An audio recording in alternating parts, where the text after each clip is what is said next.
మీ కళ్లద్దాలకు శాశ్వత పరిష్కారం కేవలం 9,999 రూపాయల నుండే LASIK surgery American laser eye హాస్పిటల్లో. నమస్కారం, ఎట్లున్నారు?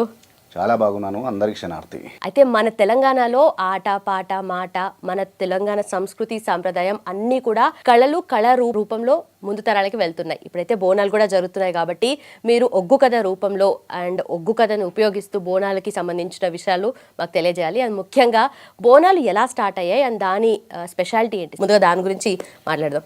అదే బేసికల్గా మనకు తెలంగాణ అంటేనే కొన్ని వేలాది కళారూపాలు, కొన్ని థౌజండ్స్ ఆఫ్ డికేట్స్, వేల సంవత్సరాల నుండి వస్తున్నటువంటి ఒక చరిత్ర కావచ్చు.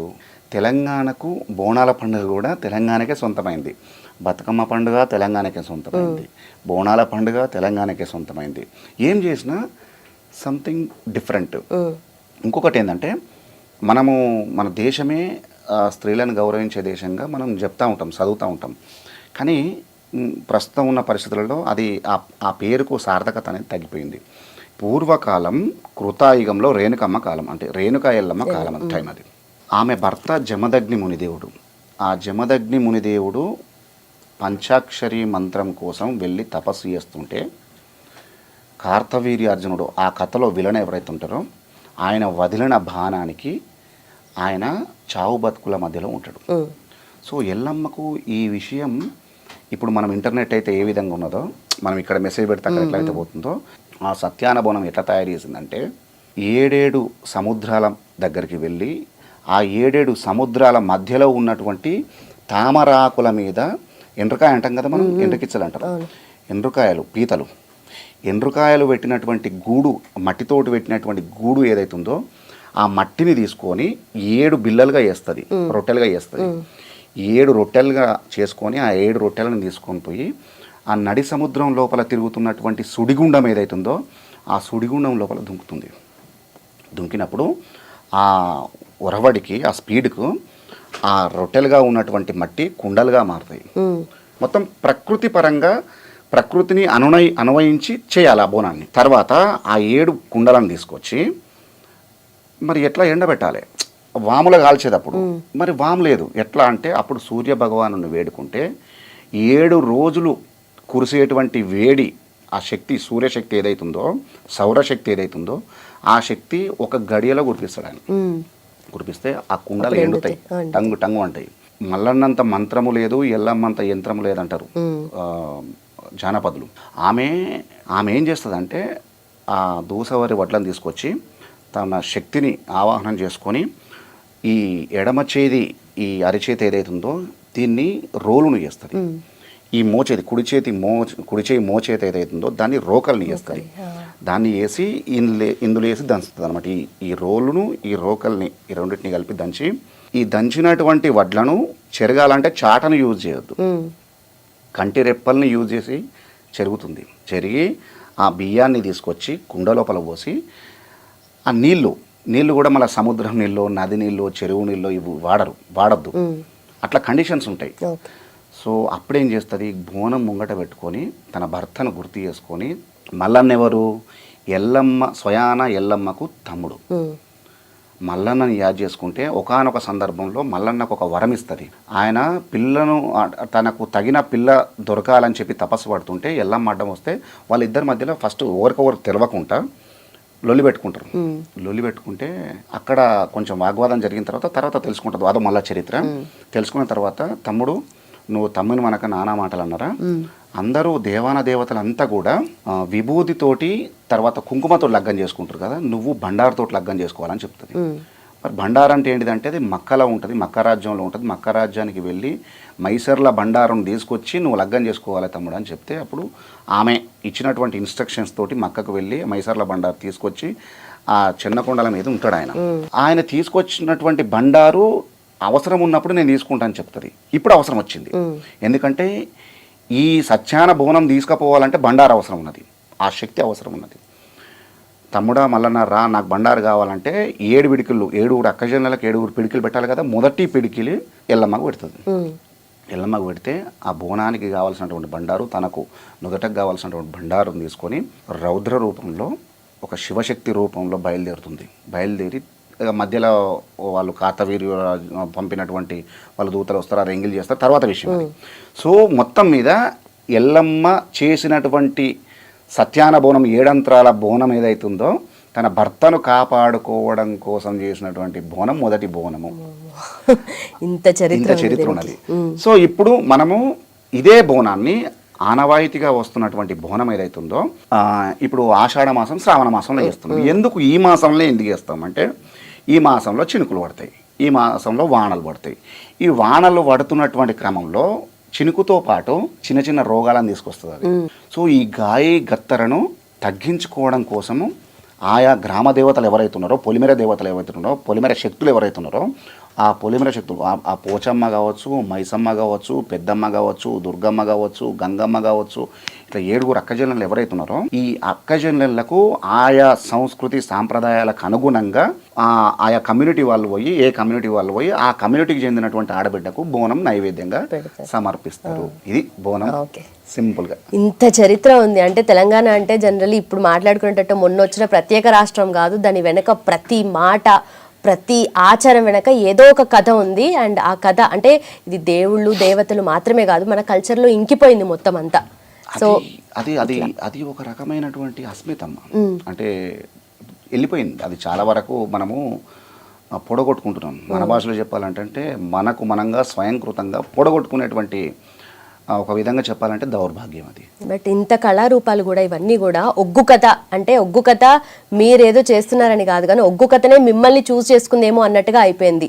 మీరు వాట్సాప్లో కూడా స్టేటస్ అది చూసాను నేను, కింద క్యాప్షన్ ఒగ్గు కథ మిమ్మల్ని చూస్ చేసుకుంది అన్నట్టుగా, బాన్ ఫర్ ఒగ్గు కథ అని చెప్పి. అయితే దీన్ని మనం బోనాల గురించి చెప్పారు, ఇంకా చాలా విషయాలు ఉన్నాయి మాట్లాడుకోవాల్సినవి. బట్ బోనాల గురించి మనకు ఒగ్గు కథ రూపంలో ఎలా తెలియజేస్తారు? అమ్మవారు ఎల్లమ్మ అప్పుడు ఎప్పుడైనా ఈ రేణుకా ఎల్లమ్మ కావచ్చు, పోచమ్మ కావచ్చు, మైసమ్మ కావచ్చు, అమ్మా మాయమ్మ నేను నమ్మి తినల ఓషమ్మ నేను వేడితి ముద్దుల గుమ్మ, ఊరే నగరని పేటమ్ము నీ పేరే పిల్లల పెడుగమ్మ, కొండలపైన వెలిసినవు నువ్వు కోయిల పలుకులు వలికినవు, బాటల కడ్డం నిలిచినవు బలవంతుల వట్టుక దుంచినవు, 30 శక్తులు నీ ఎంట నీ ముందట పోతా రాజంట, లల్లే లల్లే లెల్లాయిరే తాయిల్లెల్లే లెల్లాయిరే, డమడమడప్పులు కొట్టంగా అగులో బొగులో ఉట్టంగా, ఆర్చికూతలు వెట్టంగా పెడాయి బొబ్బలు లేపంగా, గుబగుబ గుగ్గిల మెయ్యంగా అగులో బొగులో ఉట్టంగా, అమ్మవారు బయలెళ్ళింది ఆదిశక్తి బయలెళ్ళింది. అంటే ఒక అమ్మ బయలుదేరడానికి ముందు ఇక గింత ఉంటుంది, ఇంకా చాలా అంటే ఒక పాటతో 1 గంట సేపు ఉంటుంది. అమ్మవారు బయలుదేరాలంటే ఎల్లమ్మ కథలు చెప్తాం. అమ్మవారు ఎల్లమ్మ తల్లి ఎల్లమ్మ దేవి జమదగ్ని పూజల కోసం మట్టు మంగళవారం నాడు పుట్టు బుధవారం నాడు పూల గుర్రమెక్కి పూల చెత్రి పట్టి 7,000 ఏల్పుల వాళ్ళను 12,000 పంపాల వాళ్ళను 101 డప్పు 101 శివసత్తిని ఎంబడబెట్టుకొని బయలుదేరుతుంది ఆమె. అంటే ఆమెతో పాటు ఒక్కొక్క డప్పుకు ఒక్క శివసత్తి, ఒక్కొక్క బోనము, ఒక్కొక్క డప్పంట మా ఊరాలెల్లమ్మ, ఒక్క శివసత్తంట మా ఊరాలెల్లమ్మ, 2 డప్పులాట మా ఊరాలెల్లమ్మ, 2 శివసత్తులాట మా ఊరాలెల్లమ్మ, అదిగో వస్తుంది వస్తుంది మా ఊరాలెల్లమ్మ, వస్తుంది మా ఊరాలెల్లమ్మ, వస్తుంది మా ఊరాలెల్లమ్మ, భారీ సింహం మీద మా ఊరాలెల్లమ్మ, వస్తుంది మా ఊరాలెల్లమ్మ, కోడి పుంజుల మీద మా ఊరాలెల్లమ్మ, అదిగో సూర్యుణ్ణి పట్టింది మా ఊరాలెల్లమ్మ, సుక్కబొట్టు పెట్టింది మా ఊరాలెల్లమ్మ, చంద్రుణ్ణి పట్టింది మా ఊరాలెల్లమ్మ, జడకొప్పుల పెట్టింది మా ఊరాలెల్లమ్మ, తాసుంబాముల పట్టింది మా ఊరాలెల్లమ్మ, తలకిరీటం పెట్టింది మా ఊరాలెల్లమ్మ, నాగుంబాముల పట్టింది మా ఊరాలెల్లమ్మ, నడుము కట్టు కట్టిందో మా ఊరాలెల్లమ్మ, పెద్ద పెద్ద పాములాట మా ఊరాలెల్లమ్మ, పెద్ద టేలుడు ఉంగురాలు మా ఊరాలెల్లమ్మ, చిన్న చిన్న పాములాట మా ఊరాలెల్లమ్మ, చిటికెనేలు టుంగురాలు మా ఊరాలెల్లమ్మ. అంటే మీరు ఈ పాటలను అన్నీ గమనించవచ్చు. ప్రకృతిలో ఉన్నటువంటి అంటే మనము ఏదో హార్మ్ఫుల్గా భావిస్తామో, అంటే దాని దగ్గరికి పోతే మనని తింటది, మనని గరుస్తుంది అని మనం ఏదైతే భావిస్తున్నామో, మనుషులేం కదా, మనని కాటేయకపోయినా కూడా మనము ఆ పామును కొట్టేస్తాము, చూసి భయపడతాము, కొంతమంది కొడతారు. ఆ పులి వస్తుందంటే భయపడతాం. ఈ భూమి మీద మనిషి బ్రతకడానికి ఎంత హక్కు ఉందో చీమ బ్రతకడానికి కూడా గంతే హక్కు ఉన్నది. కానీ నువ్వు బ్రతకడం కోసము మనం ఇంకోరిని బ్రతకనీయం. అయితే ఒగ్గు కథ అంటే ప్రతి ఒక్కరూ వినదగింది, అందరూ వినాల్సింది. దీంట్లో విలువలు ఉన్నాయి, మన సాంప్రదాయం ఉంది, సంస్కృతి ఉంది. అయితే ఏ ఒగ్గు కథ వింటే అందరికి దీని ప్రాముఖ్యత తెలుస్తుంది అంటారు? ఒగ్గు కథ ఏమైనా జరుగుతుంది అనుకోమ్మా, నేను మీ అందరికి చెప్తున్నా, మన కెమెరా బ్రదర్లకు చెప్తున్నాను, అందరికి చెప్తున్నాను, మీకు కూడా అందరికి చెప్తున్నాను. ఏమన్నా ఒగ్గు కథ జరిగితే మీరు ఒక గంట సేపు ఓపిక చేసుకుని ఒగ్గు కథ వినండి. మల్లన్న కథ ఒక్కసారి వింటే మీ అన్నదమ్ములతో లొల్లి పెట్టుకోవు.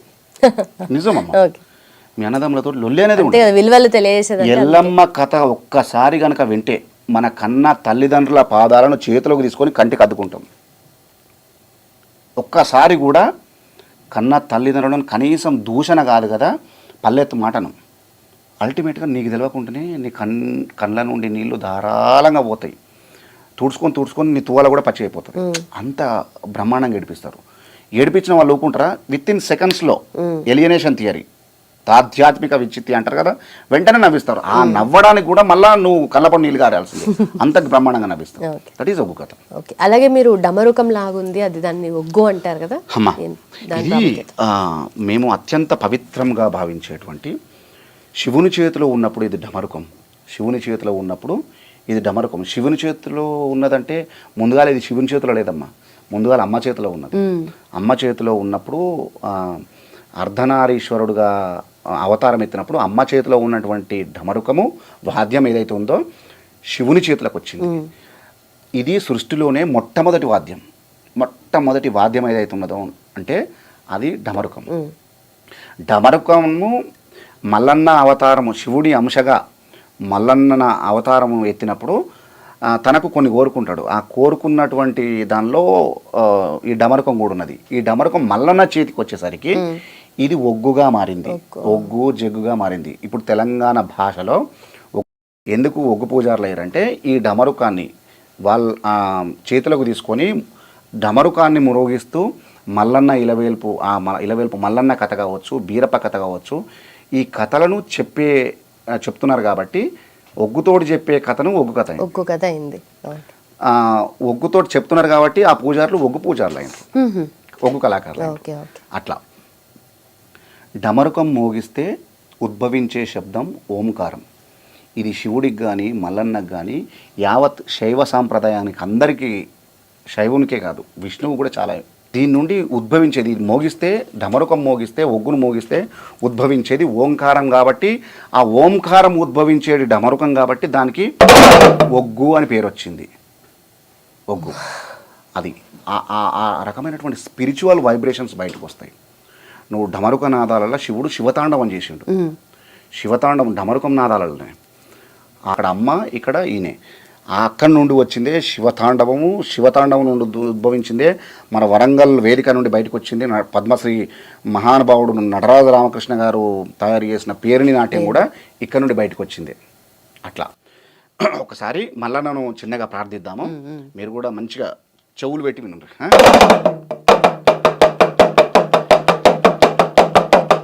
శివ శివ నీలకంఠ శివ నీలకంఠ మార్తాండ మైలారు లింగ మహాయలకోడి ఎలకోటిగే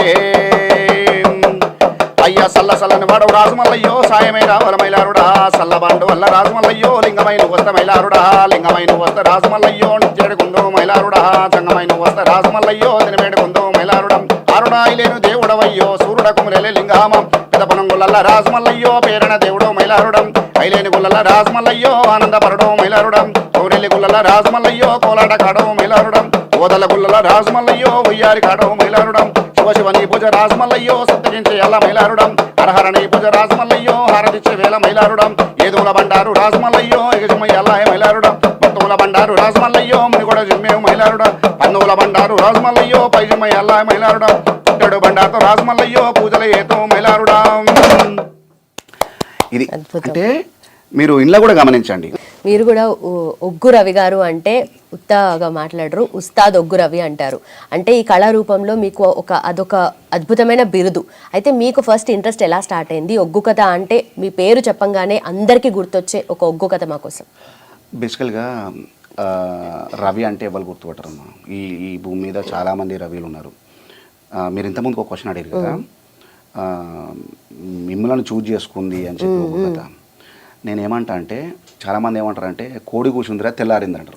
కానీ లాజిక్ ఏంటంటే తెల్లారితేనే కోడి కూస్తుంది అన్న విషయం మనకు అందరికీ తెలియదు. సో ప్రకృతిని మేలుకొల్పేటువంటి శక్తి కోడికి లేదు.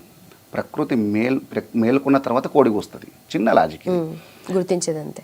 నేనేమంటా అంటే కళారూపం అనేది చాలా గొప్పది. నేను ఉన్నా నేను లేకున్నా కళారూపం బ్రతికుంటుంది.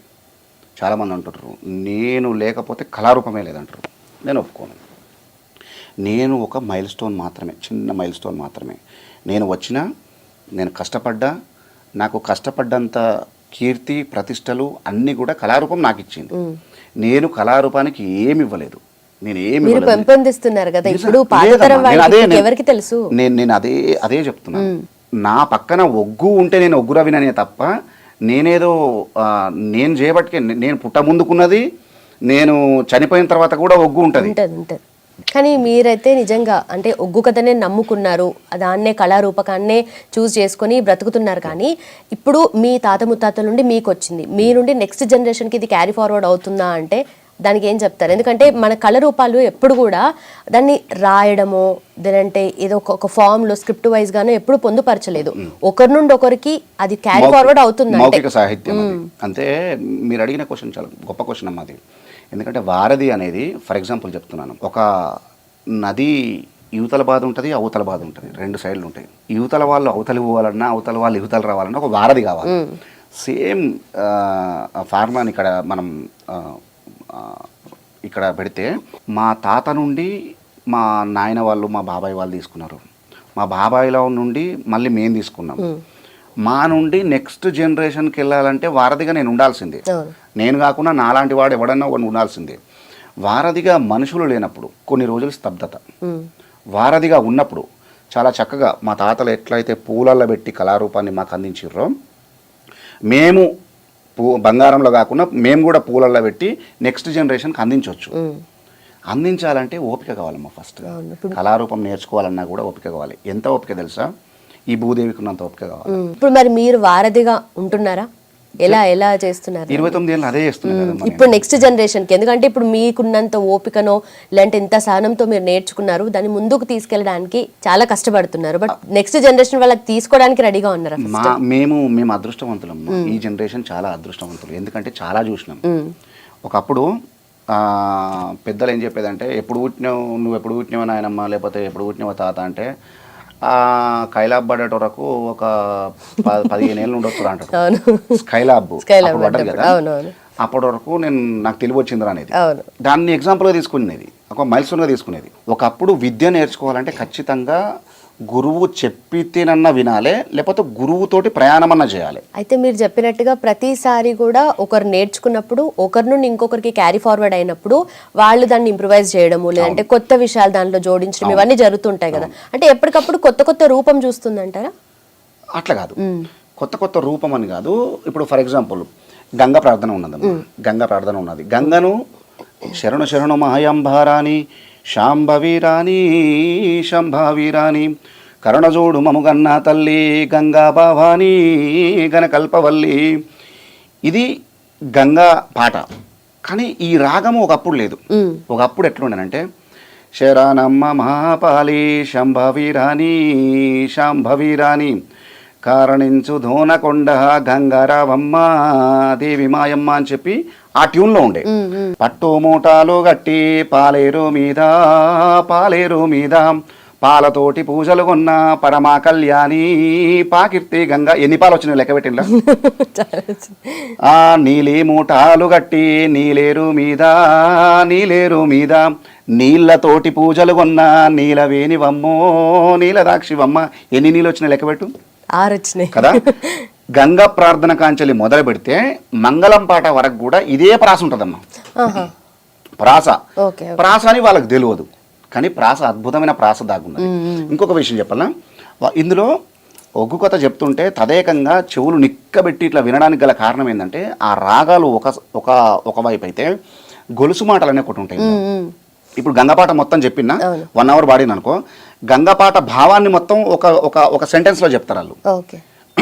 లాస్ట్కి గంగపాట వాడిన తర్వాత ఓహోహోహో ఆయన గంగను ఎందుకు ప్రార్థన చేయాలి, గంగను ఎందుకు వేడుకోవాలంటే తాగేది గంగ, తలకు పోసుకునేది గంగ, కుండల పోసేది గంగ, కూరాట్ల పోసేది గంగ, తొక్కేది గంగ, మొక్కేది గంగ, సకల చండాలము వాపేది సత్యవీర గంగ.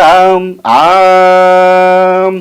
ఒకవేళ గంగ కరుణించకపోయినా, ఋతువుగా వర్షం పడకపోయినా, అనువుగా పంటలు వండకపోయినా ఈ ప్రజల కష్టం ఏ ప్రభుత్వం తీర్చలేదు.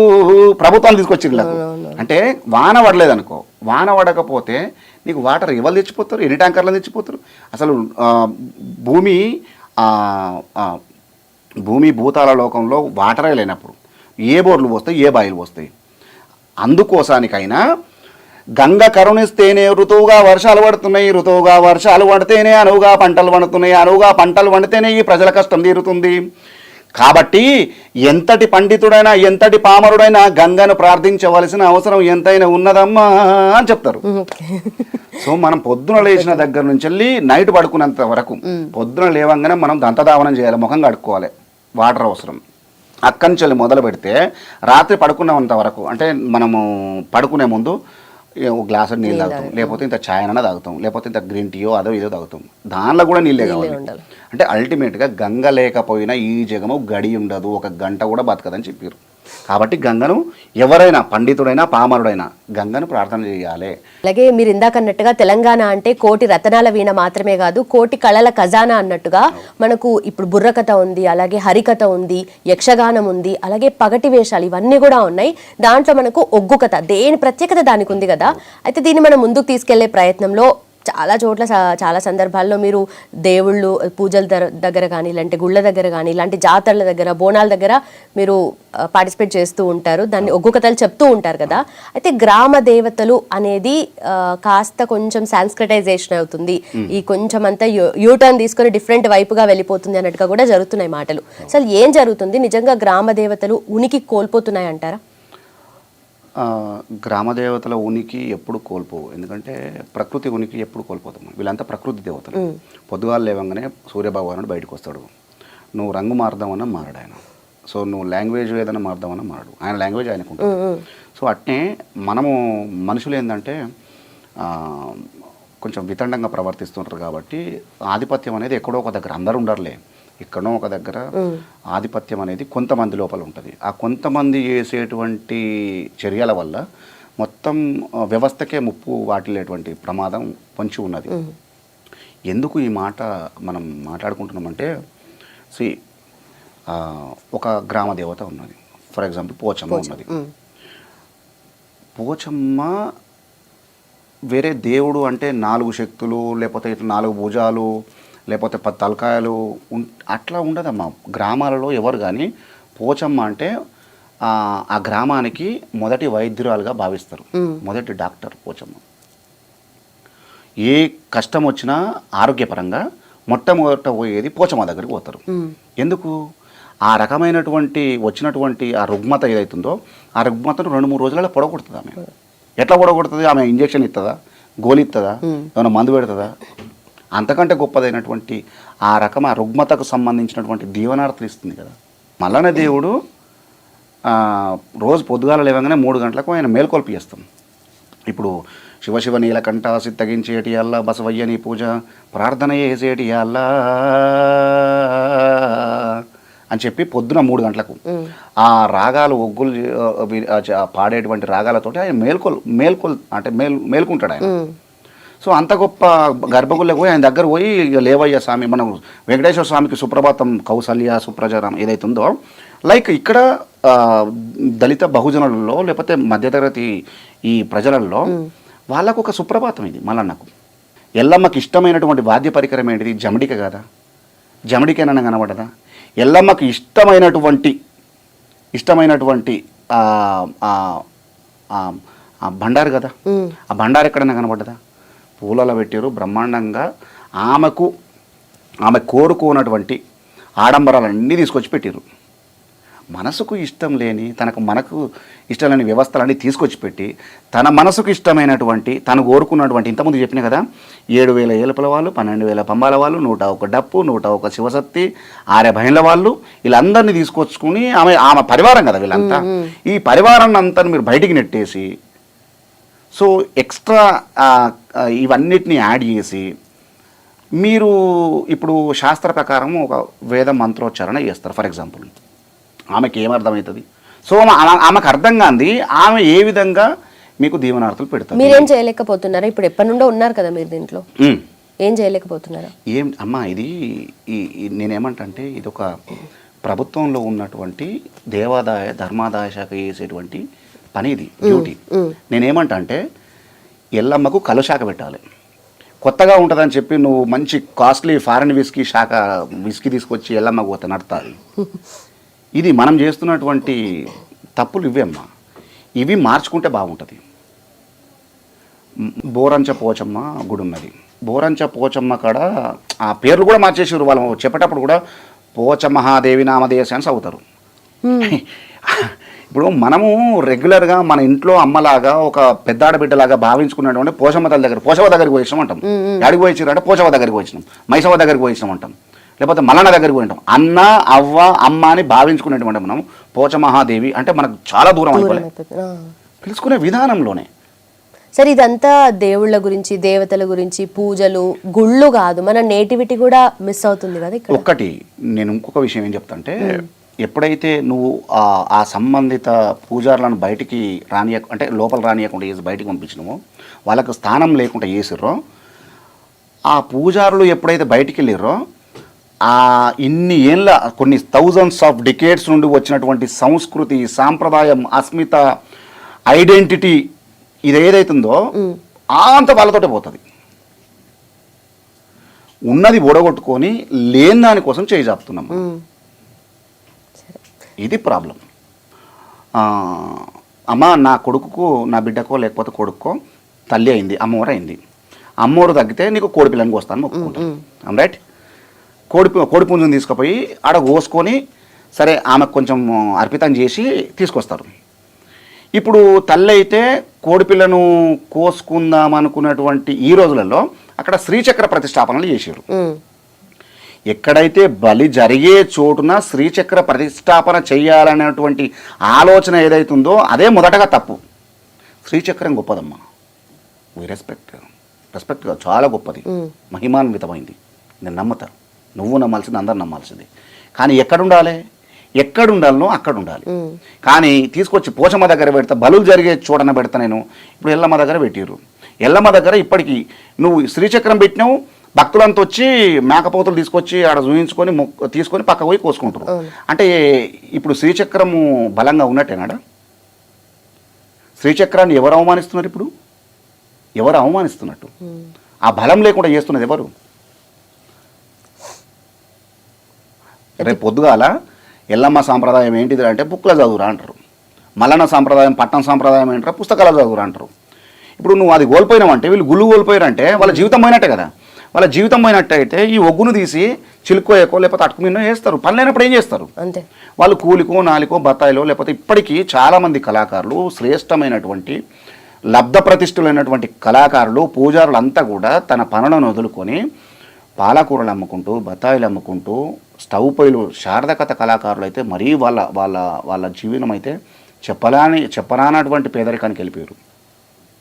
ఇది వ్యవస్థ చేస్తున్నటువంటి తప్పిదం. ఏ ఒక్కరినో నేను వేలెత్తి చూపించడం లేదు, ఇక్కడ వ్యవస్థనే తప్పిదం చేస్తుంది. కాబట్టి మనం కళ్ళు తెరవాలి. మనతో పాటు కుక్కలను పెంచుకుంటున్నాం, మనతో పాటు పిల్లలను పెంచుకుంటున్నాం, మనతో పాటు అదేందో డిఫరెంట్ పురుగులు కూడా పెంచుకుంటారు. కానీ కళాకారులకు స్థానం లేదమ్మా. ఇక్కడ ఇది దౌర్భాగ్యమైన విషయం. కళాకారులను మాత్రం చంపుకుంటున్నాం. మనుషులుగా బతుకుతున్నారు, కళాకారులుగా చచ్చిపోతున్నారు. నా పక్కన ఒగ్గు ఉంటే నేను ఒగ్గు రవినైతా, నేను కళాకారుని. నా పక్కన ఒగ్గును తీసేసే ఇక నాకు బువ్వ దొరకలేదురా నాయన, నాకు బట్టలు కూడా ఉన్న నా పిల్లలకు చదువులకు కూడా దొరకలేదు అని చెప్పినప్పుడు నా పక్కన ఒగ్గును తీసేసుకుంటా. చౌదరపల్లి, డాక్టర్ రవికుమార్ చౌదరపల్లి అని పెట్టుకుంటా. ఎవడాడు అంటే కళాకారుడు చచ్చిపోయినట్టే కదా, మనిషిగా బతుకున్నా. అందుకని చుక్కసత్తయ్య గారు ఏమని చెప్తారంటే, కళ బతకాలంటే కళాకారుడు బతకాలి. కళాకారుడు బతికితే కళ బతుకుతుంది. కళ బ్రతికితే ఈ సమాజంలో ఐడెంటిటీ, ఎవరెవరు, ఏ సాంప్రదాయ కళారూపాలు ఏంటి, ఇవన్నీ కూడా వాళ్ళు చెప్పగలుగుతారు. మంచి ఏంది, చెడు ఏంది, గ్రామదేవతల ప్రార్థనలు చేస్తారు. హర హర మాదేవ శంభో శంకర శంభో శంకర శరణయ్య మాదేవ ఆదేవి దండాము భూదేవి దండాము తొక్కిన భూదేవత తోడై ఉండుమా మొక్కిన భూదేవత మోక్షములివ్వుమా తలచిన భూదేవత తల మీద కలిగుండు సూర్యుడ దండాము చంద్రుడ దండాము సుక్కలకు దండాము తెప్పలకు దండాము మా పాలి మల్లయ్యో కులగురు వీరయ్య తండ్రైన మల్లయ్యో తాతైన మల్లయ్య అని చెప్ప గంటసేపు ఉంటుంది ప్రార్థన. ప్రకృతి నుండి మొదలుపెట్టి మన ఆరాధ్య దేవతలు ఎవరైతే ఉన్నారో వాళ్ళ దగ్గరికి పోతున్నాం. అంటే ఎంత అంటే ఇంకోటి పెళ్ళిళ్ళు జరుగుతున్నాయమ్మా. పెళ్ళిళ్ళు జరిగినాక సరే ఇప్పుడు నైటు ఎగిలివారంగా పెళ్ళిళ్ళు జరిగేటి ఆ పొద్దు ఓడవంగా అటు పొద్దు పొడిచే ముందు బిఫోర్గా ఓ 4 గంటలకో 5 గంటలకో అరుంధతి నక్షత్రాన్ని చూపించేది. అప్పుడు అగో అట్లా ఇట్లా పొడలు పెడతారు కదా ఇట్లా అరుంధతి నక్షత్రాన్ని అప్పుడు వచ్చేది నక్షత్రం. ఆ నక్షత్రం వచ్చే సమయానికి వీళ్ళు పోయి ఆడుండి నక్షత్రాన్ని చూసేది. వీళ్ళు పెట్టిన ముహూర్తం కాకుండా 11 గంటలకు 12 గంటలకు ముహూర్తం ఉంటే 2 గంటలకు పెళ్లి చేసుకుంటారు. పట్టవాడి కూడా అయ్యగారు కూడా అట్నే చేస్తాడు. బయటికి రాని రాగో పట్టవాడి కూడా సుక్కలు చూపిస్తాడు ఆయన. వీళ్ళు చూస్తారు, ఇద్దరు చేతులు పెడతారు, ఫోటోలు దిగుతారు. అంటే ఎంత ఒక అపసవ్య దిశలో మనం బయలుదేరుతున్నాం అనేది అంటే వాళ్ళకి తెలుసు. సూచించడానికి పట్టవాడి కూడా అరుంధతి నక్షత్రం ఉంటుందని చెప్పి అయ్యగారు తెలుసు. ఆ నక్షత్రం ఉండదు మనం ఉత్తైనా చూస్తున్నాం అని చెప్పి వీళ్ళకి తెలుసు. కానీ ఆ పెళ్ళి కూడా డమ్మి. ఏం లాభం చెప్పి అంటే మనం చేసుకునేటువంటి ఆ బ్రహ్మ ముహూర్తం ఏదైతుందో ఆ ముహూర్త కాలంలో మనం పెళ్ళిళ్ళు చేసుకోకపోవడం వల్ల లేకపోతే అపసవ్య దిశలో అమ్మ ఇంకొకటి చెప్తున్నా, మీరు ఎవరు ఏమనుకోవద్దు, ఇది ఖచ్చితంగా మీరు కట్ చేయొద్దు. ఇది పెళ్ళికి ముందు ఒకప్పుడు అమ్మ నాయన చూసేటోళ్ళు అమ్మాయిని, లేదా పిల్లనో అమ్మ నాయన చూసేటోళ్ళు. సరే పిల్ల బాగుందిరా లేకపోతే పిల్లగాడు బాగుంటారా అని చెప్పి పెళ్ళిళ్ళు నిశ్చయాలు జరిగేది. కాకుంటే ఇంకో కొంచెం అడ్వాన్స్ ఉంటే ఒకసారి చూస్తాను ఆయన లేకపోతే అమ్మాయిని అబ్బాయిని ఒకసారి చూయించుకొచ్చి వచ్చేది. మళ్ళీ పెళ్లినాడే చూసేది. పెళ్లినాడు మధ్యలో కూడా బట్ట పెడతారు. ఎందుకు? కారణం నువ్వు చిలకర బెల్లం పెట్టేదాకా తాళి కట్టేదాకా అమ్మాయి ముఖం చూడొద్దు. ఇది దాని అర్థం. అమ్మా ఎంగేజ్మెంట్ అయిందో లేదో ఆ పెళ్ళికి ముందే ఇదేదో షూట్ ఉంటారు కదా, దాన్ని ఏమో షూట్ అంటారు, ప్రీ వెడ్డింగ్ షూట్. ఎవరమ్మా అంటే నేనేమంటున్నా అంటే ఆ సంస్కృతి పెళ్ళి అయ్యేదాకా బట్ట అడ్డం పెట్టి పుస్తకం కట్టేదాకా ముఖం చూడనటువంటి మన సాంప్రదాయమే ఇవాళ పెళ్ళి కాక ముందుకే ప్రీ వెడ్డింగ్ 3-4 రోజులు పోతున్నారు. ఏం దౌర్భాగ్యం అది. అంటే పెద్దలు పనిలేక చెప్పలేదమ్మా, మన మంచి కోరే చెప్పినారు.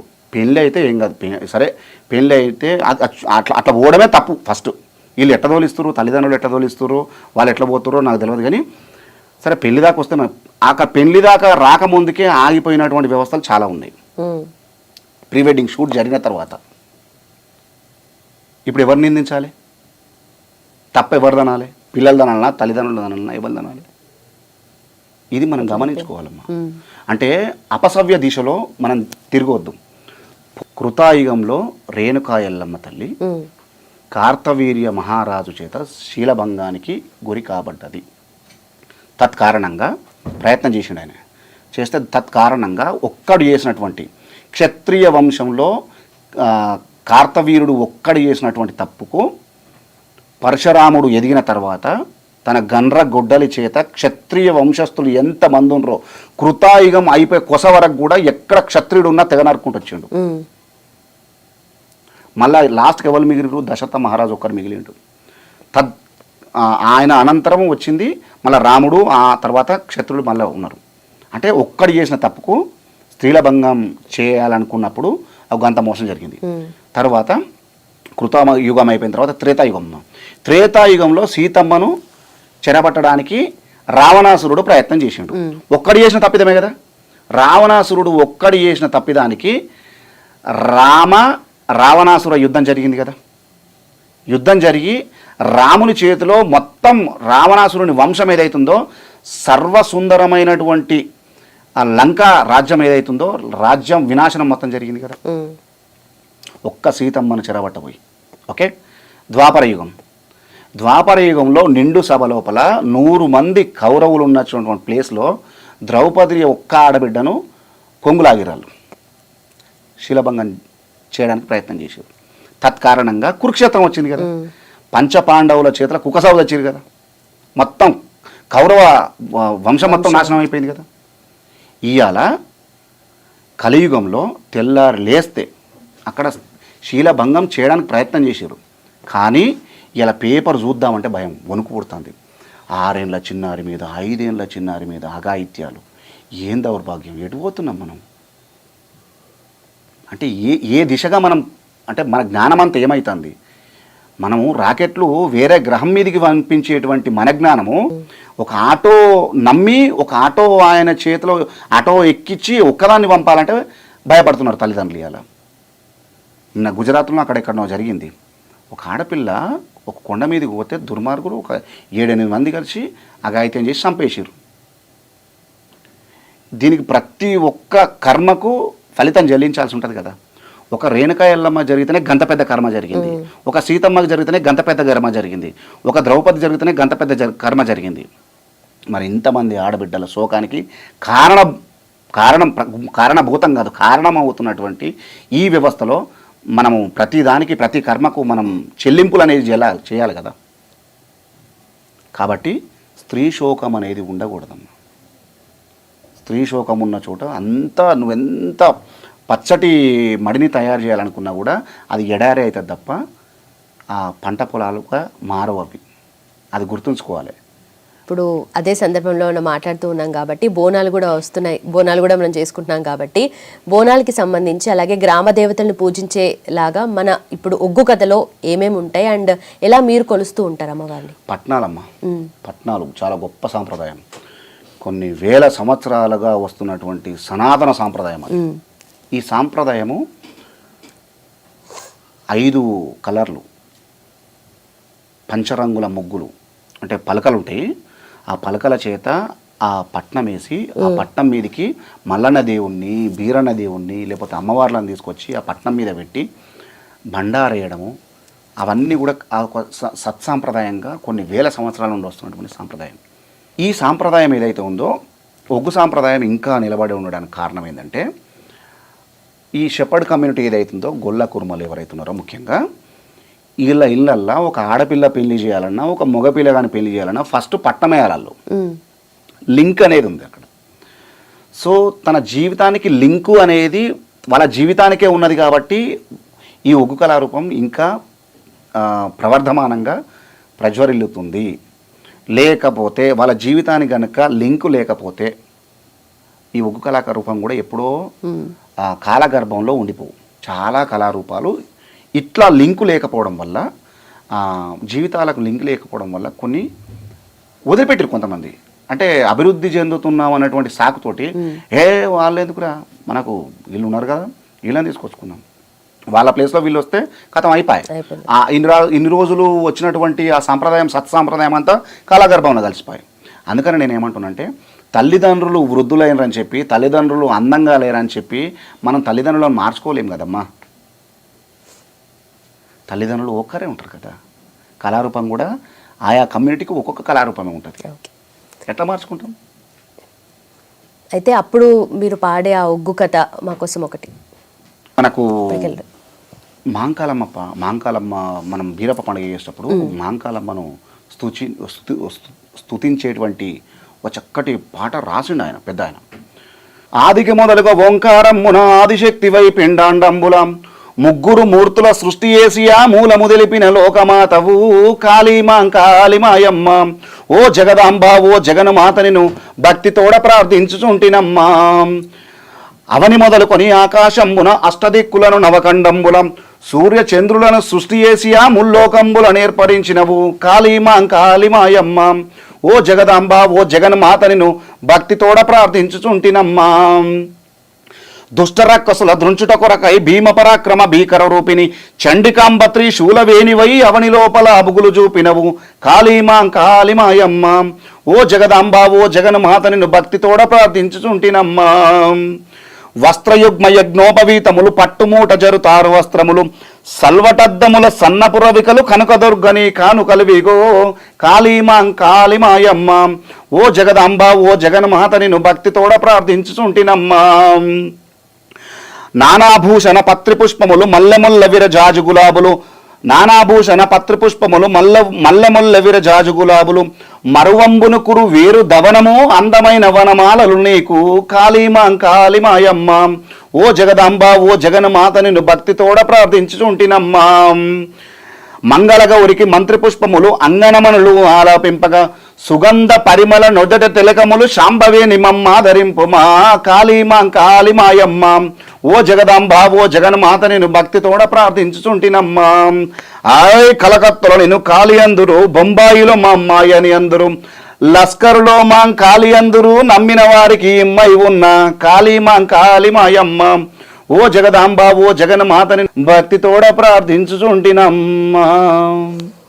ఇది అంటే ఎంత ఎంత అద్భుతమైనటువంటి వచనాలతోటి ఆయన అమ్మవారిను 41 రోజు సుఖసతయ్య గారు ఆవాహనం చేసుకుని దొడ్డిలో బర్ల కొట్టం ఉంటుంది కదా, బర్ల కొట్టంలో అమ్మవారిని నిలుపుకొని ఒక రూపాన్ని నిలుపుకొని ఒక అంటే మనం దేవుడు లేడనుకుంటే అక్కడ బండ, దేవుడు ఉన్నాడు అనుకుంటే అమ్మవారు మాంకాలమ్మకు 41 రోజులు ఉపాసన చేసి అద్భుతంగా ఆ పాటను రాసిండు. ఒక పాటనే కాదు, అద్భుతం ఇంకా చాలా పాటలు ఉన్నాయి. అయితే అందరికీ ఇప్పుడు కరెక్ట్ అయ్యే విషయంలో అంటే ప్రభుత్వం గురించి కావచ్చు, ఇప్పుడున్న సొసైటీ కండిషన్స్ని బట్టి కావచ్చు, ఒగ్గు కథ ఆ రూపంలో చెప్పాల్సి వస్తే ఏం చెప్తారు? ప్రభుత్వం గురించి చాలా ఎన్నికలలో చాలా రకాలుగా పాటలు పాడినాము. తెలంగాణ ఉద్యమం గురించి పాటలు పాడినాము. తెలంగాణ ఉద్యమానికి ఒగ్గు కథకి చాలా ప్రత్యేక అనుబంధం ఉన్నది. ఒగ్గు డోలుకు అనుబంధం ఉన్నది. ఇవాళ ఉన్నటువంటి నాయకులు వేదికలు నెక్కి మాట్లాడిరంటే ఆ జన సమీకరణ అంతా చేయగలిగింది వీళ్ళు కదా. ఒగ్గు కళాకారులు కావచ్చు, డప్పు కళాకారులు కావచ్చు, జండిక కళాకారులు కావచ్చు, ఈ వాద్య పరికరాలను మోగించుకుంటూ ఆ కళాకారులు బయటకు వచ్చిర్రు, ఉద్యమంలో నేరుగా పాల్గొన్నారు కాబట్టినే కదా ఇవాళ ఉన్న నాయకులందరూ కూడా వేదికలకి మాట్లాడగలిగారు. కానీ బిహైండ్ ద స్క్రీన్ వెనుక ఉన్నటువంటి వీళ్ళ కష్టాన్ని మర్చిపోవద్దు. ఫైనల్లీ మా అందరి కోసం ఒక ఒగ్గు కథ అందరికీ యూజ్ అయ్యేది, ఎందుకంటే ఆ మాట పాట దాంట్లో ఒక నెరేటివ్ స్టైల్ ఉంటుంది, అందరికీ తెలియజేసే ఒక కథ ఉంటుంది. ఆ రూపంలో ఏం చెప్పాలి? రైట్. ఇప్పుడు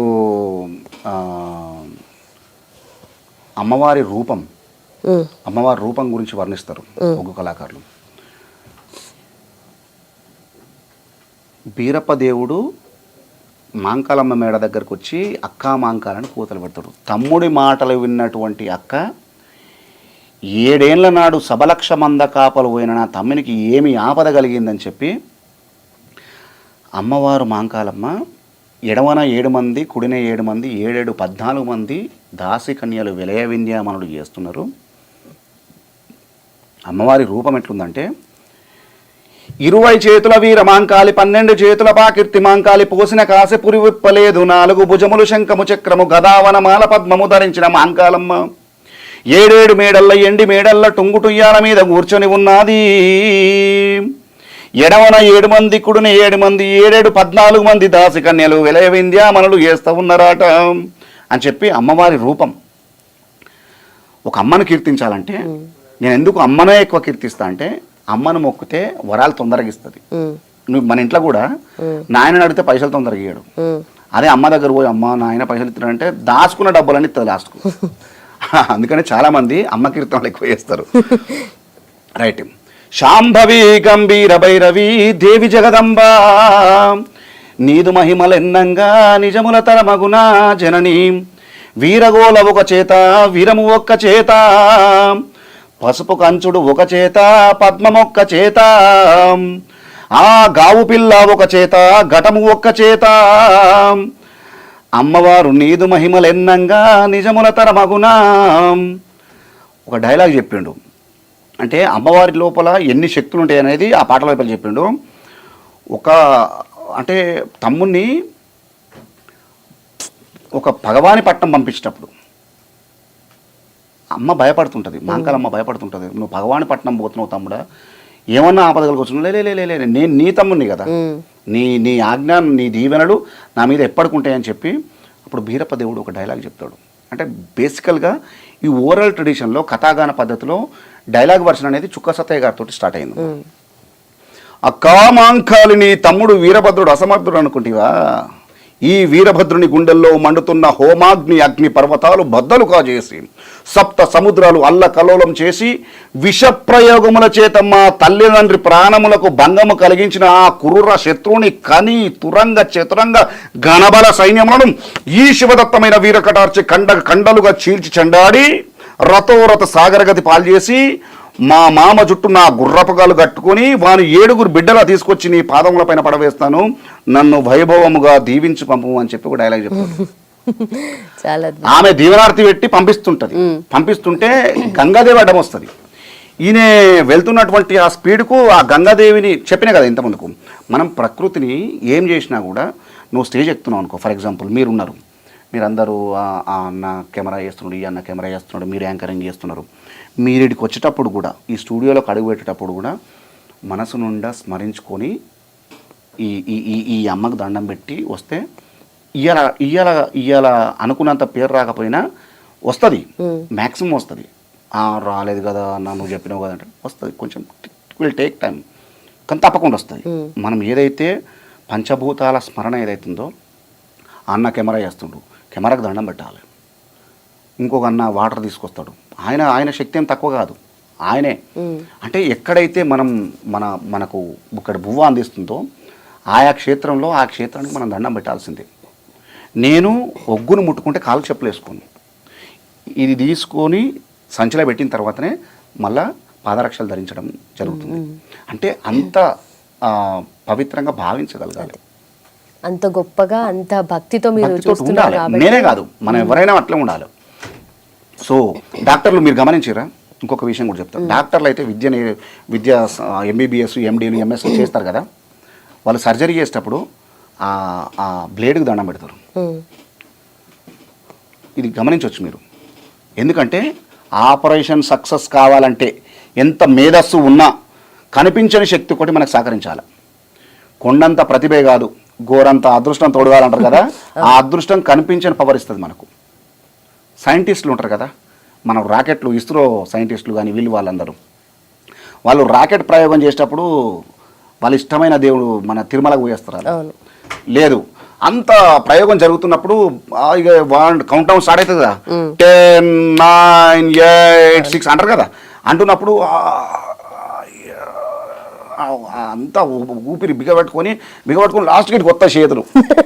కనిపించని దైవానికి ఎవరైతే ఉంటారో వీడికి వస్తారు సైంటిస్టులే కదా, మరి వాళ్ళ దగ్గర విద్య ఉన్నది కదా, సత్వం ఉన్నది కదా, మరి ఇదేందుకు నమ్మకం? అంతే, ఒక నమ్మకం, బిలీఫ్. దేవుడు ఎక్కడో లేడు, ఎక్కడ చూసుకుంటే అక్కడ ఉంటాడు. కాబట్టి ప్రతి పని చేసే ముందు మనం మంచి చేయకపోయినా పర్లేదు, ఎస్పెషల్గా ప్రకృతికి. నేను ప్రకృతి గురించే పదే పదే పదే పదే ఎందుకంటున్నానంటే, ప్రకృతి విధ్వంసం, స్త్రీ శోకం, ఈ 2 ఎక్కడైతే జరుగుతాయో అక్కడ పచ్చదనము, వాళ్లకు ఆనందము ఇవి ఏముండవు, కన్నీళ్ళు శోకం తప్ప ఏముండవు. ఎప్పుడైతే స్త్రీ శోకానికి గురి కాకుండా ఆనందంగా, ప్రకృతి మాత కూడా ఆనందంగా ఎప్పుడుకుంటుందో మానవ సమాజం కూడా మంచిగా ఉంటుందని చెప్పి గురువు గారు చెప్పారు. మన మాధ్యమం ద్వారా నేను కూడా అదే చెప్తున్నాను. రైట్ సార్, నిజంగా చాలా థ్యాంక్ యూ సో మచ్ అసలు. ఎందుకంటే ఇప్పుడు బోనాలు జరుగుతున్నాయి, ఇంతకన్నా గొప్ప గెస్ట్ నేను తీసుకురాలేకపోయాను. తప్పకుండా మీరు వచ్చారు. అసలు నిజంగా బోనాల గురించి, ఒగ్గు కథ గురించి, మన తెలంగాణ సంస్కృతి సాంప్రదాయం, ఆట పాట మాట అన్నిటి గురించి మాట్లాడినందుకు, అలాగే మీ భక్తితో మీరు ఎంత అయితే కళని పెంపొందిస్తున్నారో అలాగే దాన్ని మీరు ముందుకు తీసుకెళ్తున్నారో బట్ నిజంగా ఇప్పుడు మీరే లేరనుకోండి, మీరన్నారు వారధిగా ఒకరు ఉండాలని, మరి వారధిగా మీరు ఉన్నారు కదా. జస్ట్ అంటే నేను అదే చెప్తున్నా, నేను వారధిగానే ఉన్నా తప్ప నేను ఉంటే కళ ఉన్నదని కాదు, నేను కళారూపం నేర్చుకోవడం వల్ల మీరు ఒక వారధిగా కొనసాగిస్తున్నారు కాబట్టి అది కూడా నిండు నూరేళ్ళు చల్లగా ఉంటుంది. థ్యాంక్ యూ సో మచ్ అండి.